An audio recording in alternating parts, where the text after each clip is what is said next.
Screen दिख रहा है आप लोगों को? जी सर। जी जी जी।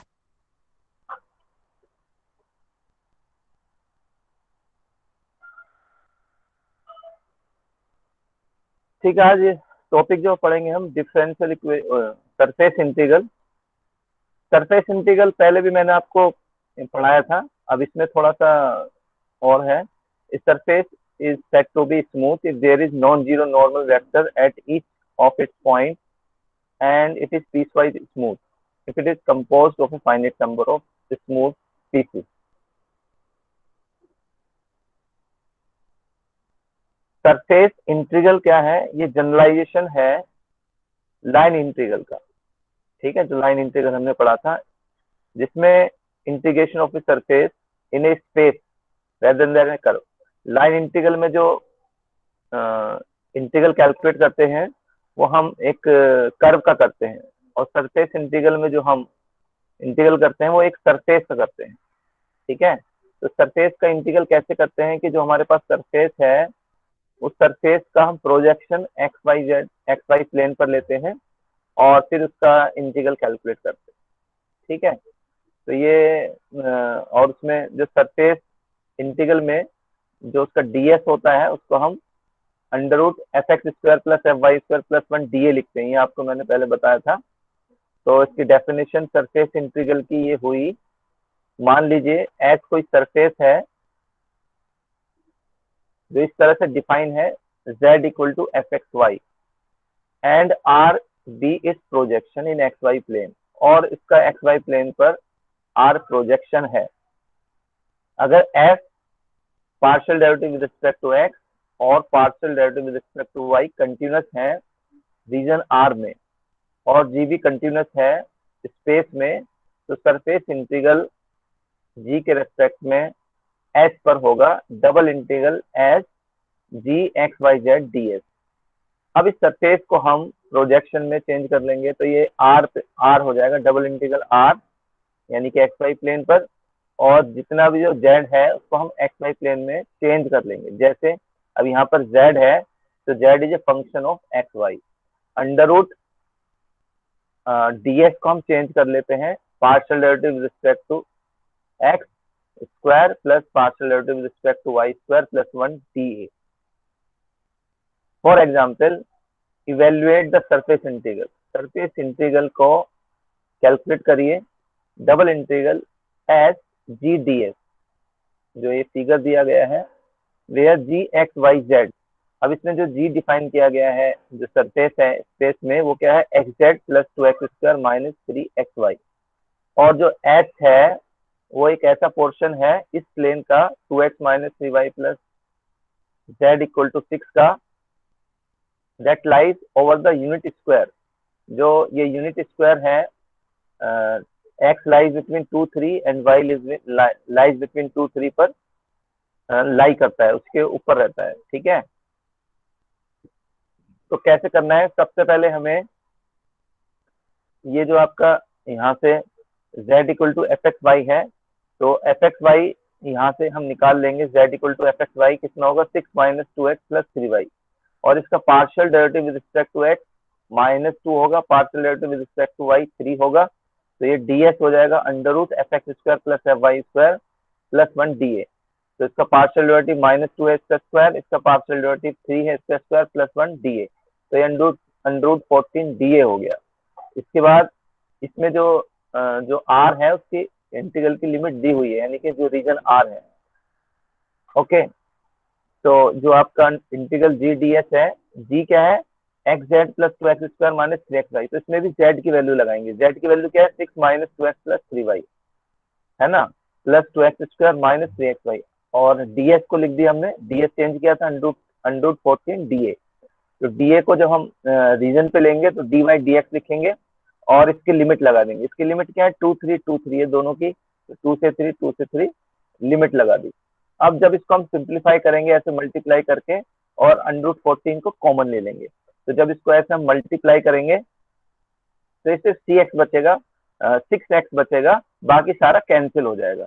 तो सिक्स एक्स का जब हम इंटीग्रल करेंगे तो पहले इसमें हम y के रिस्पेक्ट में करेंगे, तो y का इंटीग्रल y आ जाएगा और इसमें लिमिट लगा देंगे 2 से 3, तो 1 ही मिलेगा। फिर x मिलेगा, x की इंटीग्रल एक्स स्क्वायर बाई 2 हो जाएगी, फिर उसमें लिमिट लगा देंगे, तो ये √15/14 आएगा। ठीक है,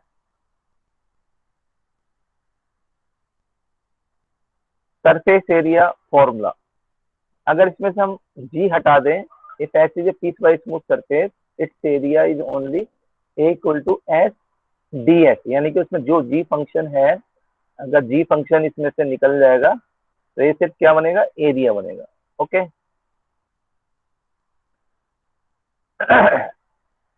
एक और इसमें कॉन्सेप्ट है, अगर delta X Y Z is density mass per unit area, ठीक है, ये डेंसिटी है at each point X Y Z on lamina, the total mass M, जो पूरा मास एम है उसका फॉर्मूला होता है S delta x by Z D S. ठीक है, क्योंकि अभी हमने ये जो फॉर्मूला है मास का, mass per unit area equal to density, तो density mass per unit area, तो मास क्या होगा, डेंसिटी इंटू एरिया, तो एरिया का फॉर्मूला क्या है, ये है, और डेंसिटी इसमें मल्टीप्लाई कर देंगे तो मास का फॉर्मूला बन जाएगा। तो मास का फॉर्मूला डेंसिटी इंटू एरिया, तो ये डेंसिटी को मल्टीप्लाई कर दिया एरिया में। And the centre of the mass of the surface of the point, centre of the mass x bar 1/m double integral x double integral over S x delta d S, y bar यानी कि centre point of mass y bar, उसमें y से multiply कर देंगे, Z बार में Z से multiply कर देंगे। तो इस फॉर्मूले पे भी हम एक क्वेश्चन देख सकते हैं, find the mass of the lamina of density, इसमें डेंसिटी आपको दी होगी, तो delta x by z equal to z in the shape of hemisphere, ये हेमीस्फेयर है, a square minus x square minus Y square 1/2 as shown in the figure. तब आपको मास का फॉर्मूला लिखना है, मास का फॉर्मूला क्या है, ये है, अभी आपको बताया ऊपर, delta x by Z D s, तो डेल्टा एक्स बाई जेड इसमें दिया है जेड, तो ये जेड हो गया, और डीएस, डीएस को हम कैसे चेंज करेंगे, तो आपको जो जेड दिया है उसमें हम जेड एक्स निकालेंगे, जेड वाई निकालेंगे, तो जेड एक्स ये निकाला हमने पार्शियल डेरिवेटिव एक्स के रेस्पेक्ट में करके, और जेड वाई फिर ये निकाला एक्स के रेस्पेक्ट वाई के रेस्पेक्ट में डेरिवेटिव करके, तो डीएस का फॉर्मूला क्या होता है, under root Z X square plus Z Y square plus 1। ठीक है, या जैसे अगर अब हमें जेड की फॉर्म में लिख रहे हैं तो जेड लिखेंगे, नहीं तो कई बार हम एफ एक्स वाई की फॉर्म में लिखते हैं तो एफ लिखेंगे, बात का दोनों का मतलब एक ही है। तो partial derivative respect to Z किया हमने, एक्स किया, तो ये आया, इसका स्क्वायर कर दिया, क्योंकि ये क्या होगा, -1/a² minus x square plus Y square की पावर 1/2, अगर नीचे लेंगे तो स्क्वायर करेंगे तो ऊपर स्क्वायर हो जाएगा, नीचे उसका अंडर रूट खत्म हो जाएगा, इसी तरह से स्क्वायर स्क्वायर करेंगे तो इसका ऊपर वाई स्क्वायर हो जाएगा, नीचे अंडर रूट खत्म हो जाएगा, +1 dA। अब यहाँ पर इसको हम दोनों को ऐड कर लेंगे एलसीएम लेके। ठीक है, तो इसका अगर हम एलसीएम लेंगे 1 के साथ तो ये हो जाएगा a² minus x square plus Y square, तो x square plus Y square cancel हो जाएगा, ऊपर से a² बचेगा, तो ये बचा a² upon under root a² upon a² minus x square minus Y square dA। तो इसको हम ऐसा भी लिख सकते हैं क्योंकि इसका अंडर रूट a हो जाएगा और इसको पावर -½ में लिख दिया dA। ठीक है, the surface projection on the disc x square plus Y square a square, क्योंकि अब इसका जो प्रोजेक्शन लेंगे वो सर्किल बनेगा x square plus Y square a square, और ये आपका जेड डी एस हो गया। अब इसमें वैल्यू लगा दो, जेड क्या है, जेड की वैल्यू क्या है, तो जेड की वैल्यू ये है, तो ये हमने जेड की वैल्यू लगा दी इसमें, और डी एस अभी हमने कैलकुलेट किया, ये भी आपका ए टाइम्स ए स्क्वायर माइनस एक्स स्क्वायर ये है, तो ये प्लस का है, ये माइनस का है, पावर तो कैंसिल हो जाएगा, तो आपको यहाँ से 1 बचेगा और ये सिर्फ ए बचेगा, और ए हमने बाहर निकाल लिया। अब ये क्या है, डी ए, अगर डबल इंटीग्रल आर डी होता है तो क्या होता है, एरिया होता है।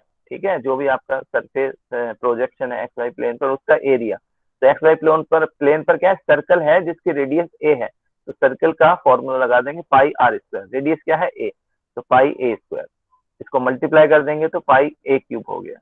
अगर ये आपको समझ में आ रहा है तो बताइए, नहीं समझ में आ रहा है तो बताइए। हेलो, फिर बता दीजिए सर।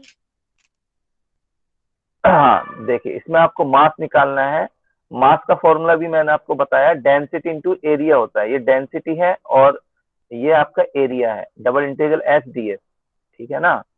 तो ये मास हो गया, ठीक है। इसमें मास कैलकुलेट करवा रहा है आपको, find the mass of the lamina, और जिसमें आपको डेंसिटी की वैल्यू दी है, और जो शेप है सरफेस की वो क्या है, हेमिस्फेयर है। हेमिस्फेयर मतलब आधा स्फेयर, तो ये देखो फिगर में दिखाया भी गया है, ओके। और जो ये सरफेस है आधा स्फेयर का, ये क्या है, z equal to under root a square minus Y square, और जो नीचे प्रोजेक्शन बनेगी इसकी क्या बनेगी, circle, x square plus Y square a square. तो यहाँ पर जो फॉर्मूला है वो फॉर्मूला आपका मास निकालने के क्या है, ये है ना, और इसमें डेंसिटी की वैल्यू z लगा दी हमने। तो अब इसको हम, जो सरफेस है इसको क्या करते हैं, प्रोजेक्ट करते हैं एक्स वाई प्लेन पर। जब इसको प्रोजेक्ट करेंगे एक्स वाई प्लेन पर, तो पहले हमें डीएस को चेंज करना होता है। डीएस को कैसे चेंज करते हैं, तो डीएस का फॉर्मूला होता है, ये अभी आपको बताया था, under root Z square plus Z Y square plus 1। तो आपको जो जेड दिया हुआ है वहां से आप जेड एक्स निकालेंगे, जेड एक्स का मतलब partial derivative with respect to X निकालेंगे, जेड वाई का मतलब partial derivative with respect to Y निकालेंगे। तो partial derivative with respect to X निकालेंगे, तो पहले पावर का डेरिवेटिव करेंगे आप, तो 1/2 a square minus x square minus Y square minus 1/2 minus 1 minus half into, फिर जो अंदर वाला पोर्शन है इसका डेरिवेटिव करेंगे, तो अंदर वाले पोर्शन का डेरिवेटिव एक्स के रिस्पेक्ट में माइनस 2x होगा। तो ये आ गया माइनस एक्स, 2 कैंसिल हो गया, और a square minus x square minus Y square की पावर माइनस 1। सिमिलरली वाई के रिस्पेक्ट में भी ये आ गया। अब डीएस के फॉर्मूले में सब्स्टिट्यूट कर देंगे और इसकी कैलकुलेशन करेंगे तो ये आ जाएगा, ठीक है। इसके बाद जो हमने इसको प्रोजेक्शन किया है, तो प्रोजेक्ट किया मतलब एक्स वाई प्लेन पर जब इसको प्रोजेक्ट कर रहे हैं तो क्या बन रहा है, सर्किल बन रहा है। तो अब ये आपने इसकी वैल्यू लगा दी थी z, ये वैल्यू, और डीएस का वैल्यू लगा दिया a अंडर रूट ये डी ए। अब ये जब इसको आप इधर देखो, ये भी क्या है, a square minus x square minus Y square की पावर हाफ, और ये है a square minus x square minus Y square की पावर माइनस हाफ। तो दोनों को ऐड कर लोगे तो पावर कैंसिल होकर 0 हो जाएगी ना, पावर 0 हो जाएगी तो 1 हो जाएगा, और क्या बचा a। अब मेरा कहने का मतलब ये है कि जो इंटीग्रल आर डी ए है, इसको आप फॉर्मूले से भी कैलकुलेट कर सकते हो। फॉर्मूले से मतलब कैसे कैलकुलेट करोगे, इस रीजन की लिमिट लगा के भी कैलकुलेट कर सकते हो। और हमें पता है कि ये क्या है, एरिया है। एरिया एरिया किसका है, जो आपका प्रोजेक्शन बन रहा है वो प्रोजेक्शन किसकी बन रही है, सर्किल की बन रही है। तो सर्किल का एरिया क्या होता है, पाई आर स्क्वायर, जिसकी रेडियस क्या है ए, तो पाई ए स्क्वायर पाई ए क्यूब। तो डायरेक्ट लगा दिया हमने। अब समझ में आ रहा है या फिर पूछना है? हेलो, हाँ सर। और कोई, सबको समझ में आ रहा है ना? Yes sir. ठीक है। अब इसके बाद एक होता है फ्लक्स इंटीग्रल। सर। फ्लक्स, हाँ बोलिए। सर आप बोर्ड पे जो कराते थे ज्यादा अच्छे से समझ आता था। हाँ, तो अब उतना टाइम नहीं मिल पा रहा है, टाइम कम है तो कोर्स जल्दी जल्दी खत्म करना है, ठीक है। इस पे भी तो समझ में आ रहा है, मैं तो इसमें पूरा बता ही रहा हूँ आपको सही से, ठीक है। अब ये देखो ठीक। फ्लक्स इंटीग्रल क्या होता है। फ्लक्स इंटीग्रल बेसिकली क्या होता है कि हमारे पास फ्लक्स इंटीग्रल, सबसे पहली बात ये है कि हम किस सरफेस को निकालते हैं। तो इसमें हम एक बात करते हैं ओरिएंटल सरफेस की। तो ओरिएंटल सरफेस इस तरह के सरफेस होते हैं जिसपे फ्लड फ्लो होता है, और कहने का मतलब है कि जिसमें अगर मान लीजिए हम एक नॉर्मल वेक्टर लें, वो क्या है, पूरे सरफेस पर हो, मतलब पूरे सरफेस पर जा सके, है ना। तो जैसे ये स्फेयर है, ये इस तरह का पैराबोलाइड है, इलिप्सॉइड है, यानी जो सॉलिड टाइप के फिगर हैं, तो उस तरह के सरफेस को हम ओरिएंटेबल सरफेस बोलते हैं, ठीक है। और कुछ सरफेस ऐसे होते हैं जिसमें उस पूरे सरफेस पे यूनिट नॉर्मल वेक्टर आप नहीं ले सकते। जैसे ये देखो, अब ये सरफेस, ये जो सरफेस है, तो इसमें अगर हमें बीच में खाली है तो इसमें मतलब सरफेस कंप्लीट तरीके से नहीं है। यानी कि अगर सरफेस कंप्लीट तरीके से नहीं है, पूरे उस पर सरफेस नहीं आ रहा है, तो उस तरह के रीजन को हम क्या बोलते हैं, नॉन ओरिएंटेबल सरफेस बोलते हैं। तो ये जो है नॉन ओरिएंटेबल सरफेस है। लेकिन जो इस तरह का फिगर हो, जो सॉलिड, मतलब इस तरह का फिगर हो जिसमें पूरा हर जगह सरफेस हो, जैसे ये अभी ये देखो, जैसे ये है हेमिस्फेयर भी है, तो इसमें ऊपर इधर भी सरफेस है, नीचे भी सरफेस है, और ये जो फिगर है इसमें भी पूरा सरफेस है। तो इस तरह के सरफेस को हम क्या बोलते हैं, ओरिएंटेबल सरफेस बोलते हैं, जिसपे एक नॉर्मल ले सकें, हम ऊपर भी ले सकते हैं और अंदर भी ले सकते हैं। जो ऊपर अगर नॉर्मल वेक्टर ले रहे हैं परपेंडिकुलर वेक्टर तो उसको हम आउटर नॉर्मल बोलते हैं, और अगर हम अंदर ले रहे हैं तो उसको हम इनर नॉर्मल बोलते हैं। ठीक है, तो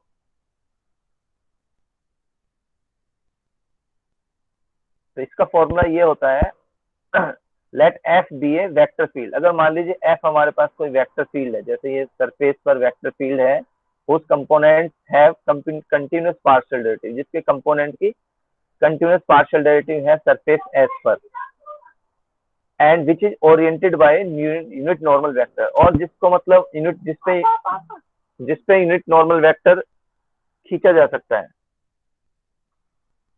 यानी कि उसके पूरे सरफेस पे हम एक परपेंडिकुलर वेक्टर ले सकते हैं। ठीक है, तो देन द फ्लक्स, तो फ्लक्स क्या होता है, across S is the surface integral ऐसा f dot N D S, यानी कि एफ आपका ये वेक्टर फील्ड का वेक्टर और एन जो है यूनिट नॉर्मल परपेंडिकुलर वेक्टर का dot product with d S.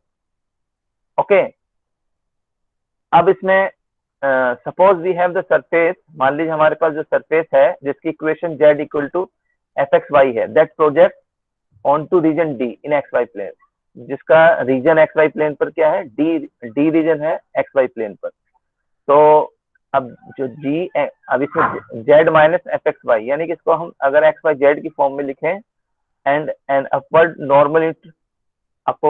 Unit normal vector the one with positive k component, the surface given by n equal to delta g upon unit normal magnitude of delta g।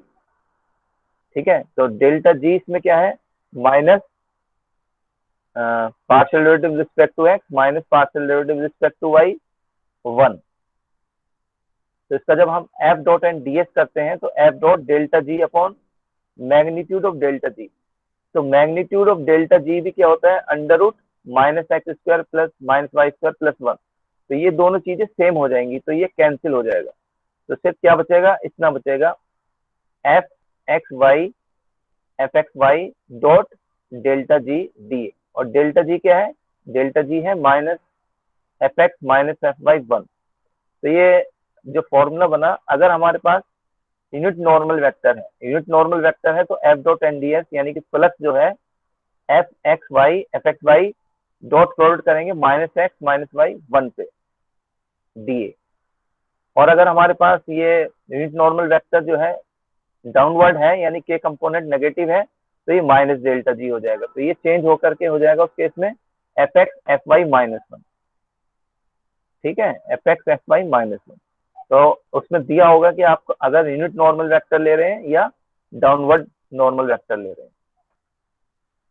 तो flux को कैसे calculate करते हैं, compute the flux double integral X F dot N D S, ये flux का formula है, जहां पर आपको एफ दिया है, यानी कि वेक्टर फील्ड दिया है X Y I Z J plus X Y K, और जो सरफेस है वो एक ट्रायंगुलर सरफेस है cut from the plane X Y plus Z equal to 1, इस तरह का प्लेन है, वहां से उसको कट किया गया है। और ये बोल रहा है कि जो एन है वो यूनिट नॉर्मल वेक्टर है, यानी कि अपवर्ड नॉर्मल वेक्टर ले रहा है। तो सबसे पहले हमारा जो एफ एक्स वाई है यहाँ पर, वहां से यहाँ से जेड निकालेंगे, Z equal to F x Y, यानी कि 1 माइनस एक्स माइनस वाई, इसका पार्शियल डेरिवेटिव एक्स निकालेंगे, पार्शियल डेरिवेटिव विद वाई निकालेंगे। तो F dot N D S का जो फॉर्मूला है वो क्या बनता है, F x Y dot minus F X minus F Y 1, ये वेक्टर की फॉर्म लिखते हैं हम, इस तरह से जो लिखते हैं minus F X minus F Y 1 D ए। ठीक है, तो अब यहां से देखिए, जब इसको हमने डी में चेंज कर दिया, तो अब देखिए एफ क्या है, वेक्टर फॉर्म में लिखें एक्स वाई, और जेड कंपोनेंट क्या है, जेड की जगह क्या लिखेंगे, 1 minus x minus y, z यहाँ से निकाला है 1 माइनस एक्स माइनस वाई, और ये एक्स प्लस वाई ये है, इसका डॉट प्रोडक्ट करना है। देखिए एफ एक्स क्या है, -1 है, तो -1 इसमें लगाएंगे तो +1 हो जाएगा। एफ वाई भी क्या है, -1 है, तो -1 इसमें लगाएंगे, ये भी +1 हो जाएगा। तो ये तीनों 1 1 हो गए। तो जब डॉट प्रोडक्ट करेंगे तो x y into 1, 1 minus x minus y into 1 और एक्स प्लस वाई इंटू 1। तो ये जब डॉट प्रोडक्ट करेंगे तो ये 1 के 1 आएगा, ये भी इंटू 1 आएगा, ये भी इंटू 1 आएगा। तो ये x Y plus 1 minus x minus y x plus y d y d x. तो अब यहाँ पे क्या कैंसिल हो रहा है, एक्स वाई कैंसिल हो रहे हैं, तो एक्स वाई प्लस 1 बच रहा है, डी वाई डी एक्स। अब देखिए डी, अब ये जो है z क्या है, x 1 minus x minus y. तो इसको जब हम एक्स डी प्लेन पर लेंगे तो z कोऑर्डिनेट 0 हो जाएगा। तो एक्स प्लस वाई प्लस 1, तो एक्स प्लस वाई प्लस 1 को जब हम बनाएंगे तो ये ऐसे एक्स प्लस वाई प्लस 1 की लाइन इस तरह से होती है जिसके coordinate 0 0 1 0 0 1।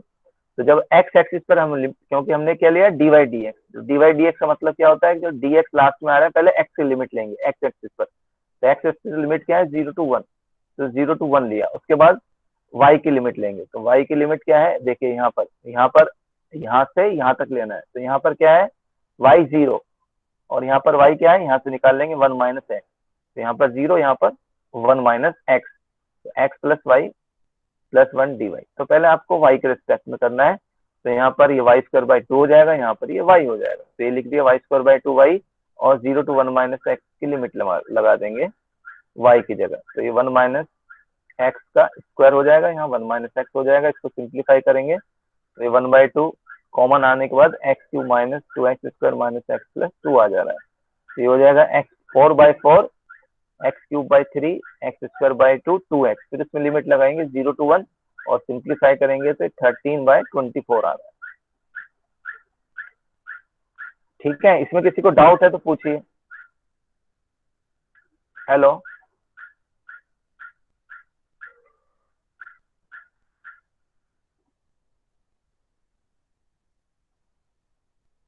Hello,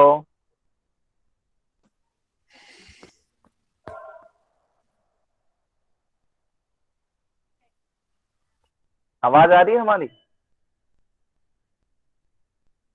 yes sir.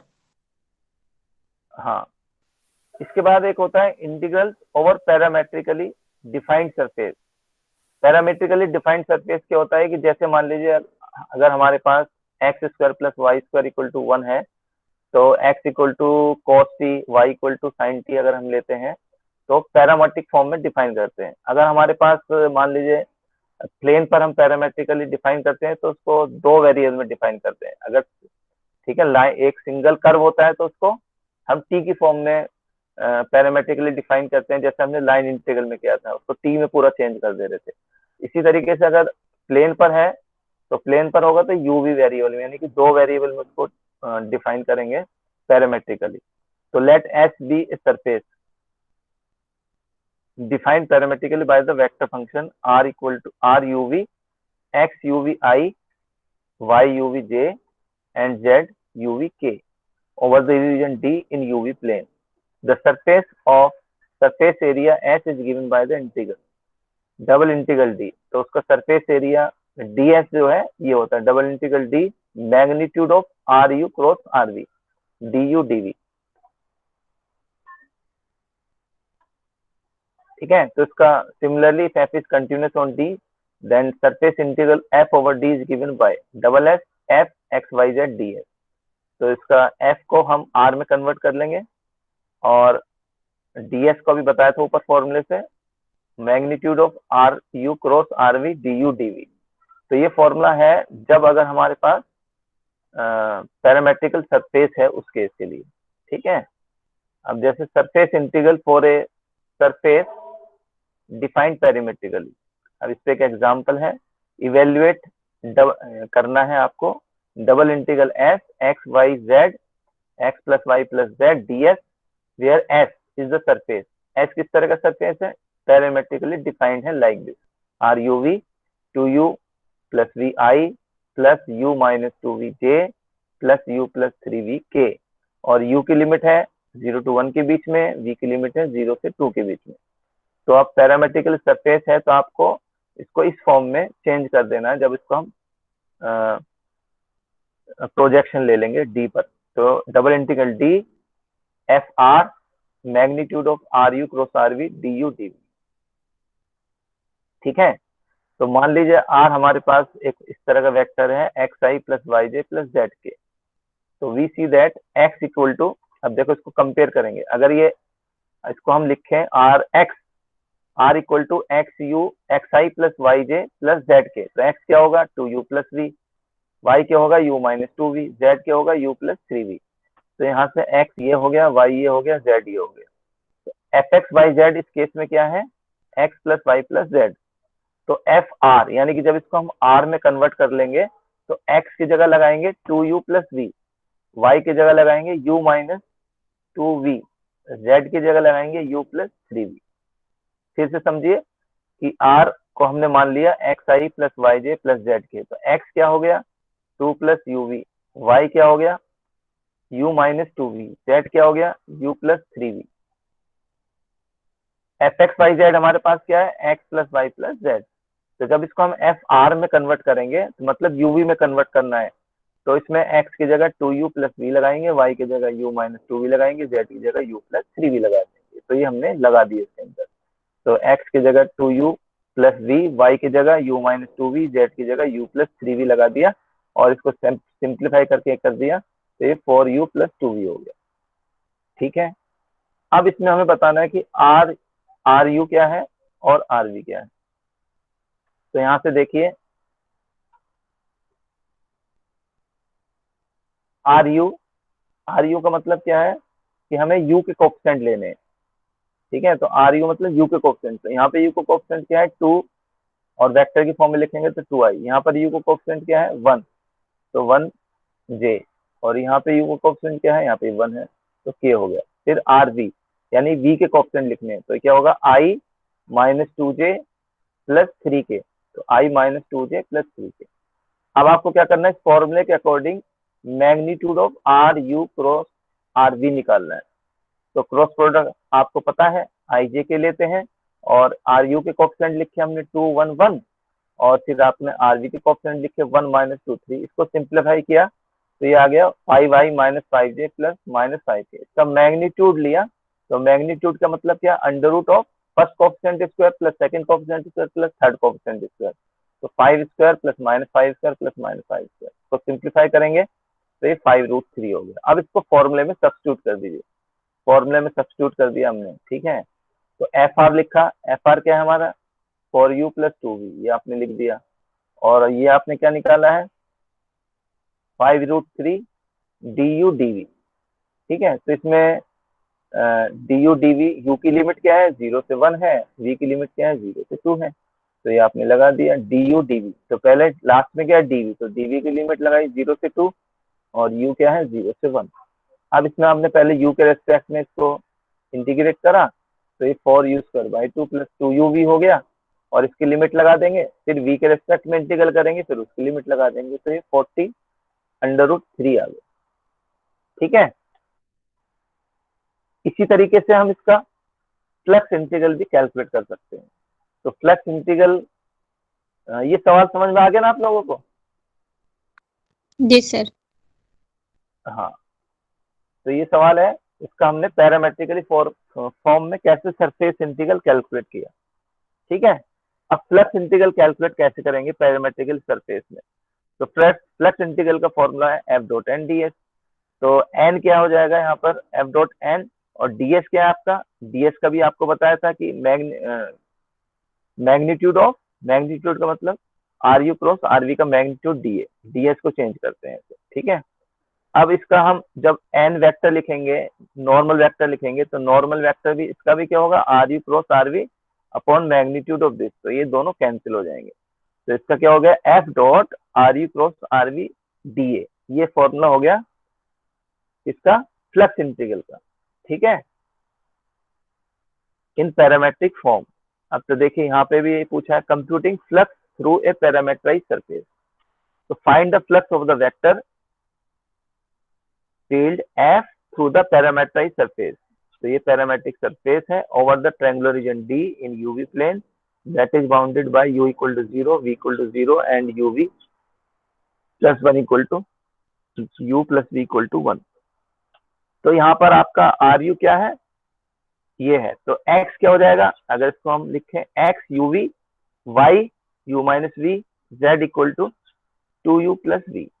Okay, तो अब क्या करना है आपको, z की वैल्यू इसमें लगानी है इन टर्म्स ऑफ uv। तो z क्या है यहाँ पर 2u प्लस v, तो आपने 2u प्लस v लगा दिया। उसके बाद z के बाद क्या है x क्या है uv, तो uv लिख दिया।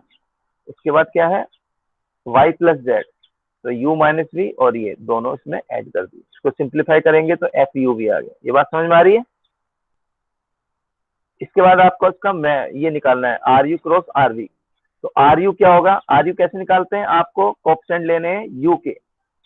तो यू का कोएफिशिएंट यहाँ पर क्या है, y है, सॉरी v है, तो आपने v लिख दिया vi। और यहाँ पर u का कोएफिशिएंट क्या है 1, तो आपने j लिख दिया 1j। और यहाँ पर u का कोएफिशिएंट क्या है 2, तो 2k लिख दिया। जब rv लिखेंगे तो आपको v के कोएफिशिएंट लेने हैं। इसमें v का कोएफिशिएंट u है तो ui, यहाँ पर v का कोएफिशिएंट क्या है -1, तो -1j। यहाँ पर v का कोएफिशिएंट क्या है 1k। अब इसका आप क्रॉस प्रोडक्ट निकालोगे, u cross r u cross r v, i j k, इसके कोएफिशिएंट लिखेंगे v12, इसके कोएफिशिएंट लिखेंगे u माइनस वन 1, और इसको सिंप्लीफाई करेंगे तो ये आपका ऐसा आ गया। अब जो आपका फॉर्मूला है फ्लक्स कैलकुलेट करने का, f dot N D s equal to integral over region d f dot r u cross r v d ए। ठीक है, तो एफ आपने ये निकाला, ये हमने लिख दिया। अब देखो इसको ऐसे लिखते हैं ना, ये भी एक वेक्टर फॉर्म है, या तो आप डायरेक्ट ऐसे लिख सकते हैं आई जे के साथ, अगर आई जे के हटा रहे हैं तो हम ऐसे लिखते हैं कॉमा लगा के। ठीक है, 2u plus v comma u v comma 3u, इसका मतलब ये भी है, मतलब 2u plus v i u v j plus 3u k. इसको लेकर हम आई जे का हटाते हैं तो इस फॉर्म में लिखते हैं, वही भी एक वेक्टर फॉर्म है होती है। ठीक है ना, बात समझ में आ रही है। जैसे मान लीजिए अगर ऐसे i प्लस जे प्लस के है, तो दिस इज इक्वल टू, ऐसे भी इसको लिखते हैं 1,1,1, ये भी वेक्टर फॉर्म। बात समझ में आ रही है। जी सर। जी सर। हाँ हाँ, तो ये वेक्टर फॉर्म में इस तरह से लिखा है 2u plus v u v j, और इसका भी वेक्टर फॉर्म में लिख दिया इसको 3 कॉमा, इसको माइनस से मल्टीप्लाई कर दिया तो u minus 2u minus v comma, minus common लेके माइनस u प्लस वी, ये क्लब और dv du। अब इसका डॉट प्रोडक्ट कर देंगे। ठीक है, यानी कि पहले 3 के साथ इसको मल्टीप्लाई कर देंगे, प्लस 2u माइनस वी को uv के साथ मल्टीप्लाई कर देंगे, plus 3u into minus of, या माइनस को अंदर कर लिया उन्होंने, माइनस u माइनस वी। अब इसको मल्टीप्लाई करके आपको सिंप्लीफाई करना है, सिंप्लीफाई कर दिया ऐसे। ठीक है, तो इसमें कुछ कैंसिल हो रहा है, कुछ मल्टीप्लाई हो रहा है, तो ये इस तरह बन गया, ये है ना। तो अब देखिए यहाँ पे जो लिमिट लगाई है, पहले du की आपको लिमिट लगानी है, तो du क्या है, अब देखो इसको मैं थोड़ा सा आपको समझा दूं।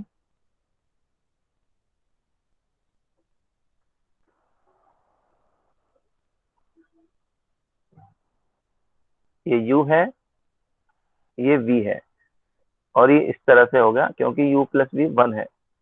ठीक है,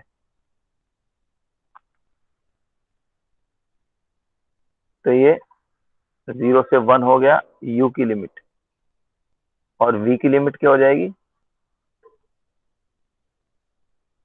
0 से 1 माइनस u, तो वही हमने बताया।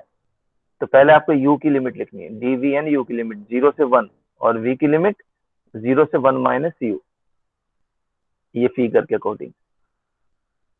हाँ, इसमें बहुत सिंपल है, जस्ट आपको पहले v के रेस्पेक्ट में इंटीग्रल करना है, तो v के रेस्पेक्ट में इंटीग्रल कर दिया और लिमिट लगा दी, फिर आपको u के रेस्पेक्ट में इंटीग्रल करना है और लिमिट लगा दी, तो ये आंसर आ जाएगा 137/120। तो इसमें कुछ ये मैंने क्वेश्चंस लिखे हैं, ये आप 1 2 3 5 6 एंड क्वेश्चन नंबर 3 5 8 इस तरह से ये हैं, इनको प्रैक्टिस के लिए आप सॉल्व करके देख सकते हैं। ठीक है, तो this is all about for today's class. तो ये आज की क्लास आपका इतना ही है।